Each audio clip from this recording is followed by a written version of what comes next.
ఏవండోయ్, కొంతమంది అంటే దోమలకి చాలా ఇష్టం అంటండి. అలాంటి వాళ్ళని ప్రేమతో మరీ మరీ కుట్టి చంపేస్తూ ఉంటాయి.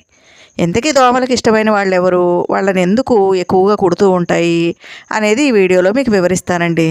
ఇంకెందుకు ఆలస్యం, మీరంతా నా ఛానల్కి వచ్చి ఓ లుక్కేసి ఓ లైక్ వేసి వెళ్ళాలండోయ్.